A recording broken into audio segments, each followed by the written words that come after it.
Earlier this summer, I went up to New York to go to Suite Sweet to find out all of the newest and latest toys that were coming out, especially the ones that were educational and sensory related. Hey you guys, it's Christina from the Purple Alphabet. In today's video, as I promised, I am going to recap my little New York adventure over to Suite Sweet. I wanted to tell you my highlights and my personal favorites that have the Purple Alphabet seal of approval.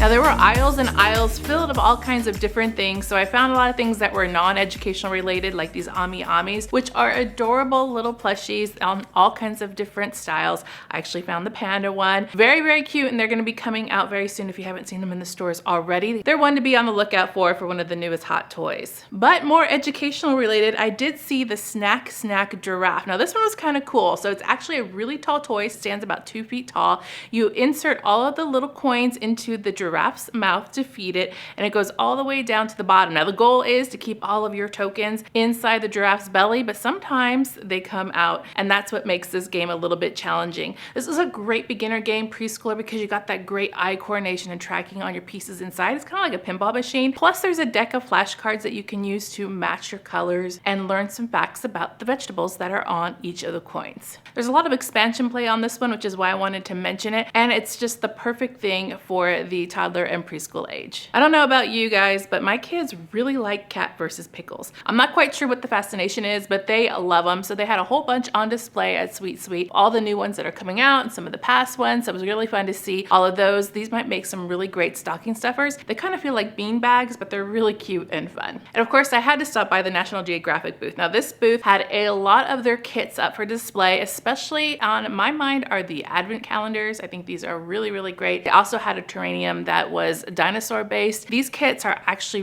really well done and based in education. So if you're looking for a really great learning based activity kit, this is where to stop. Right next to that was the Make It Real Pottery Studio. My kids have done some pottery on a giant pottery wheel, but there's no way that's coming inside our house. This is a miniature version where you can make your own miniature little pots and decorations and ceramics. But there were some kids there that had their own little designs going and demonstrating how it actually works. It comes with everything you need, and it's all enclosed inside to decrease the mess. So for the arts and crafts, this one gets a Purple Alphabet seal of approval. Another Purple Alphabet favorite were the Goo Tubes. Oh my goodness, these were so fun. I cannot stop talking about them. And let me show you some that they sent me to review. It says it recommends them for ages 4 and up. The Gamer series, they look like video game controllers. The green's the nuclear, hydro is the blue, and stealth is the pink. And what's interesting here, they have little meters on the back of the package that tells you the sensory ratings for each one. So all you do is you squeeze the side and it forces the liquid to move between each compartment. And there's a whole bunch of glitter in there that you can look at it and see it visually too. But this one said it was big on sound. I'm going to move my microphone here so I can. Purple Alphabet ASMR. Hydro's highest level for touch. Yeah, it feels like there's a lot of liquid in there to push in, so it like gives a little bit more power to use that one. And then this is Stealth, which is highest for visual, so I'm expecting to have a lot of glitter in this one. Oh yeah, it's definitely sparkly. Probably can't see it very well because of my cameras, but there is a lot of glitter going on in there. This is the Sipsy series, so they look like drinks. And this one is the milkshake that I'm opening now. Very cute. Looks like a little milkshake with a straw going between them. It looks like a milkshake, like there's little clouds floating in there too. Let's check out the soda pop. Ooh, this one's cool. Oh, it has like this iridescent look to it. Oh, and this one you can really hear. Let me turn the microphone. This is the bubble tea. You can see the different colors go through. Lots of different glitters in there too. I am very entertained by these. If you see them in the stores, you have to try them because they just feel so good. Also at the Goo Tube booth were these amazing water games. They have interchangeable cards that can go inside and you can push the buttons to get the little items inside the divots in order to win the game. I think these are entertaining. Once again, just as fun as the Goo Tubes. Play-Doh air air dry clay. This is so fun. Now recently in a Dollar Tree toy test, I tested smaller packages of the air dry clay. I think there was like a pizza kit that we did. Gotta watch that video to find out the full details. But if you want to try it out, Dollar Tree is a good place to find some. But you can get larger kits in the other stores, the major retailers, and they had a whole bunch on display at Suite Sweet. And this stuff is good. The texture is nice, it feels fluffy, and when it dries, it's super light. You can build it, you can paint it. There's so many things that you can do artistically with these, so I really think this is a winner. They even had a giant ice cream cone that they made and had all the kids contributing to the painting of this ice cream cone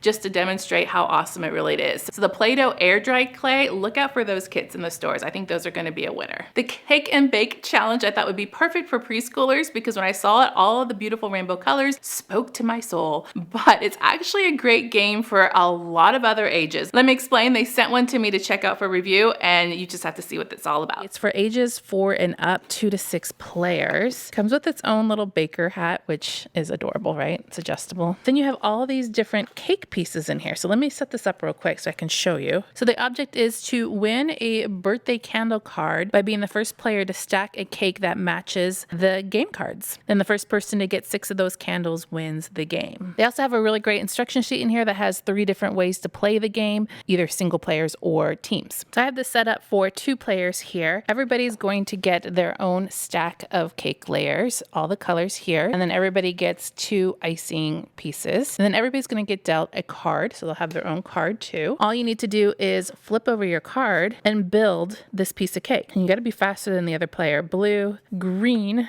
red, yellow, purple, and then I got the icing, which on this case is sprinkles. There's my sprinkles, and then I can knock the bell and the other players can check to see if I got my cake correctly. If I do, I get a candle to go with my cake, and your goal is to get 6 of those. There are these special action cards that can be played to or dealt to you, and they have special things going on with them as well. This has shaded little spots on here, so I can put whatever colors I want in those spots as long as I have the other colors matching. So the special action cards kind of make it a little bit more challenging, and they have little different directions. This one shows me a little hand pointing to the right. So that means all the players will pass their cards to the player to the right and then do that thing. So there's a lot of fun little variations that you can build upon by using these action cards. Here's 10 seconds, which means all the players get to look at their cards for 10 seconds, and then they have to flip them over and try to remember what was on the card to build their cake stack. There are 2 other ways that you can play this game. One is where you have all the cake layers in the middle of the table and you have to find them out of the pile. Or you can try it in teams where one person has their eyes closed and one person's the visual and the one with their eyes closed has to build it. A big thing that was going on at Suite Sweet were retro toys. Talk about a trend. Some of the toys that I loved when I was a little girl in the early 80s, like this Rainbow Bright right here, are coming back to the shelves. Over at the Crayola booth, they had some really fun stuff. They had some color changing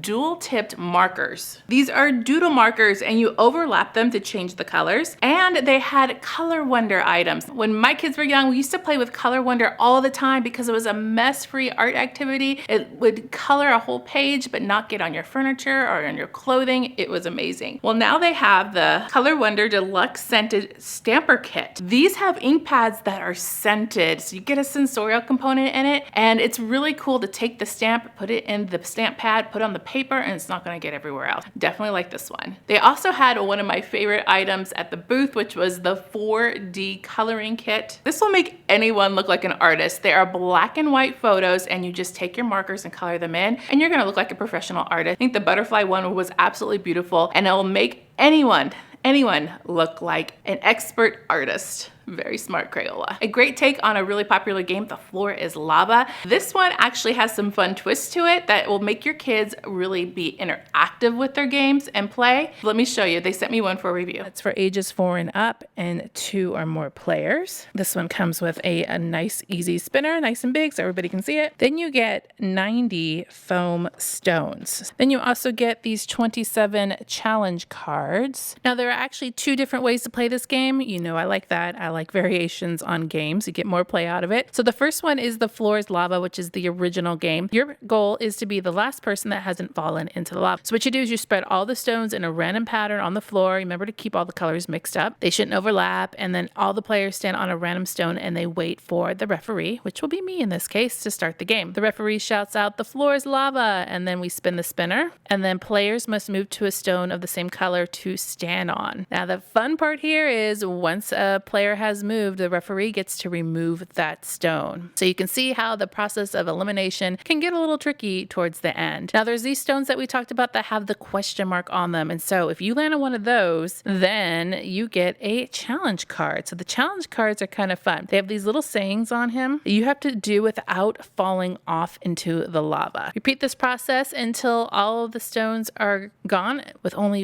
one player left. And the last one left wins the game. Now, if you want to make this a little bit more challenging, for team play for this one, you're going to have 2 equal teams and you're going to take 8 colored stones and scatter them in an area on the floor. Then you're going to add 2 rows of 4 stones in the center to create a bridge. On the other side, there's another 8 random stones, and then we're going to place 1 start stone, 1 finish stone, and 1 hot stone in each play area. You spin to find out which stone you're going to go to first. So your goal is to get to your opponent's hot stone, and when you think you can reach it, you can try to grab it, but you can't fall into the lava because then that would be very bad. You don't want to lose. Once the team has captured the hot stone, all players on that team go back to your zone and try to land on your finished stone first. A really fun physical way to do some great activities. I can see this great for a classroom, great to get the wiggles out, and I like that you can make it more difficult or easier. Another old school favorite of mine is the Spirograph. Spirograph is a great activity. I also think it's really cool for kids nowadays, but they got a little take on it that's a little bit different. So you know those doodle boards that you can draw on and it looks electronic, but certainly not, and you push the button and it magically disappears? Well, they have that in a Spirograph form. It comes with a whole bunch of stencils and you can doodle and stencil and Spirograph till the cows come home, and when you're done, push the button and poof, it's gone and you can do it again. Another great travel item. You know how I like those travel items. So Spirograph, love it. Stomp Rocket was at the Suite Sweet too, as well as Stomp Racers. This is so cool. It uses a car, and so you stomp it with your foot and it goes all the way across the room. No, the kids are gonna love that. 3D Doodler had a booth, and I actually have mentioned this before in past Purple Alphabet videos. They actually gave us a sample, which I wanna break open, and I'm gonna do that in another video probably, just to give it a test run. But you can make all sorts of fun 3D things with this 3D doodle pen. Shishibo. I brought this home and my kids thought it was the most magical thing ever. I can only explain the proper use of this by showing you the demonstration that they did at the booth, because there are so many things that you could do. You can even stack them and add onto them and make them bigger, make all kinds of shapes and patterns, do them with one hand. There's a lot of different possibilities and so many different designs. I really think that this fidget is just mesmerizing. It was also one of my favorite fidgets, which is why I wanted to include it in this video. And they also come in different sizes too. It's a lot of fun. If you know me and the Purple Alphabet, I am a huge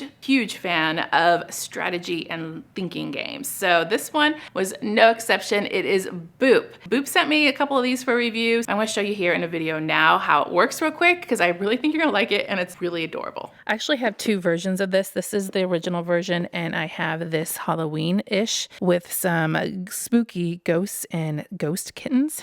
So we'll look at this one next just because it's adorable. So here we have blanket. It's a quilted blanket, and this is the game board. So each one of these little quilted squares is a game space. Then we have our kittens and cats that come in 2 different colors. We're going to turn over our really cute package box, because it is the bed skirt, a little tail sticking out. So you turn that over and that becomes your bed. You separate the cats and kittens. So you got both cats, which are these larger pieces here, and then you have the kittens here that are with their little tails up. So you're going to separate those because you're going to use the cats later when you upgrade them. And you're going to start off with your kittens. So when you start gameplay, you start by just booping your cats onto the bed, boop, in any one of the spots. The object is to get 3 of your same color in a row, either horizontally, vertically, or even diagonally. Sounds easy, right? When you put a cat on the bed, boop, it boops the other cats adjacent to it 1 space. So there it goes on that space. So you do yours and you might go boop, and that one can go that way. So you keep on playing, boop,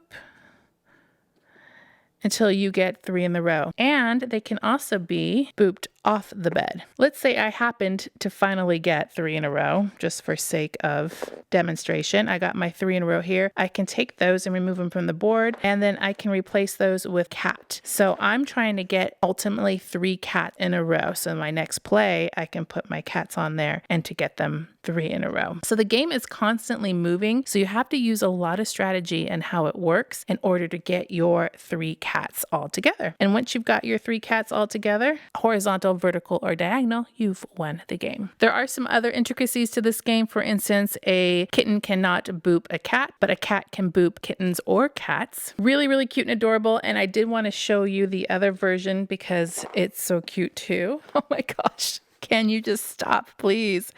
Little jack-o'-lanterns on here with the paw prints and the skeleton fish. Oh, it's so cute. And then we have ghost kitties.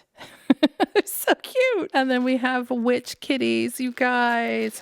How cute are these? The art is adorable. Oh my gosh. The ghost kitty boop game has special ghost cats. What's interesting about these new pieces in this game is that they don't occupy a space. They can be placed on and move along the stitching between the spaces. It boops kittens and cats of any color 1 space away. So it's like an added obstacle. So cute, you guys. Definitely worth a look. Although I don't have any footage of it, I did stop at the Taco Cat Goat Cheese Pizza booth to see what was new and what they had in store. We like Taco Cat Goat Cheese Pizza, and it's a lot of fun, but they had a couple different variations that I didn't even know existed, and they have a new game coming out. So they sent me a whole box of stuff for review to check out. Let me show you. Here I have the Halloween edition. In this edition, too cute. Okay, here's the gorilla. Cheese is a witch, you guys. The pizza mummy, the goat. Oh my gosh. This is hysterical. The Hogula. Oh my gosh. So they've taken the game Taco Cat Goat Cheese Pizza and turned it around to a Halloween theme, which is absolutely adorable. Here's the narwhal, which is R, like a pirate. And the taco is in a jack-o'-lantern. Taco Cat Goat Cheese Pizza is a really easy game to play, and I'm not going to go through it all in too much detail. I'll just do a basic premise for you. And as you turn cards over, you're supposed to say in order Taco Cat Goat Cheese Pizza. So this would be taco. Then you'd say cat, and you'd say goat. And if what you say matches the card that pops up, you'll have to slap it. And the person who slaps it last has to take all these cards into their hand. So you want to be the player with the least amount of cards, and the one who has no cards wins at the end. There's also some really fun cards in here that will mix you up, like this one. Like you have to do different actions on these cards. And if you're the last person to do the actions, then you have to take all of the cards in the pile. Let me see if I can find some more of those. The narwhal was one. Yeah, the narwhal, you would have to do like a horn on your head. The gorilla, you'd have to bump your chest. There's the gorilla, the gorilla. I would assume maybe these are the same. Maybe they have different rules for the Halloween edition. Oh yeah, they are different. So for Halloween, the gorilla, you yell boo and you shake your hands like a ghost. The hogula, you say, you place the nose in the bend of your elbow while yelling blah, like you were a Dracula. And then the R-wall, you cover one eye and form a hook with the other while yelling R. They also sent us the Santa Cookie Elf Candy Snowman edition. So we have the elf, a Santa, cookie, candy, and there should be a snowman in here too. For Silent Night, bring your finger to your lips and say shh. The drums, you drum rumpa-pum-pum. And then for the reindeer, you put your hands on the side of your head to form antlers. They also have a Spanish version, Taco Gat Cabra Queso Pizza. Can you say that really fast? They have the same cards, just in the Spanish version. Easter edition. Ooh, this has something different in it. Oh, I just got a peek on the back. Look at the taco egg. Here's the cheese egg. They're all eggs. Oh, the narwhal's a chick in this one. The pizza is an egg. They got creative, you guys. So this plays just the same Taco Cat Goat Cheese Pizza. They're just different ones. The narwhal, you flap your arms like a chick. The groundhog, you pick up your egg and place it on top of the table. There's eggs play in here. And the gorilla, you give yourself bunny ears. So they have some eggs in here. Everybody gets an egg to start, and then when you get the groundhog, you pick up your egg and you place it on top of the pile. So when the groundhog appears, you take your egg quickly and put it on top. So that's the purpose of the eggs. And just when you think that's enough, there are more. This is Taco Cat Goat Cheese Pizza 8-bit edition. This one we have fireballs. Look, they look like little pixelated video games. Goat, cheese, taco, barrel, beep boop, which is a remote control, and those are our specialty cards. With the barrel, all players pretend to throw a barrel over their heads. The beep boop, the players hit the table with each hand, and then a fireball, everybody puts their wrists together and hands and open in front of their chest like a fireball, like you would in a video game. In case you didn't like any of those, you can also choose from Taco Cat Goat Cheese Pizza on the flip side. So you have the regular ones and then the reverse ones. And they have a flapjack, a moose, there's a panda, and then the reverse of all those too. So this says the flip side cards, which are all these that are in reverse. Then the matching word is spoken. Players will slap, like a taco. Players will slap it on the reverse, but you're going to slap the back of your hand this time. So normally in gameplay, you'd be taco and you'd hit it like this, but if it's reverse, you have to do your other side of your hand. Then you have the special cards like we've already mentioned. Pandas rub their belly, moose make antler horns with both hands, and then flapjack, players clap their hands together. They also sent me this game, which is the 800-pound gorilla, and it's a whole different concept. I'm actually going to save this for another video. There were so many other things at Suite Sweet that I couldn't possibly cover in one video. Lots of cool things and finds, but I'm going to keep those in mind for a Purple Alphabet holiday gift guide, because you know I love to do those during the holidays. If you want to see those gift guides, leave me a comment down below what you would want to see in those gift guides or what kind of products, so I can keep them in mind when I make those videos. You guys, click subscribe to see more videos like this and give me a thumbs up to show your love.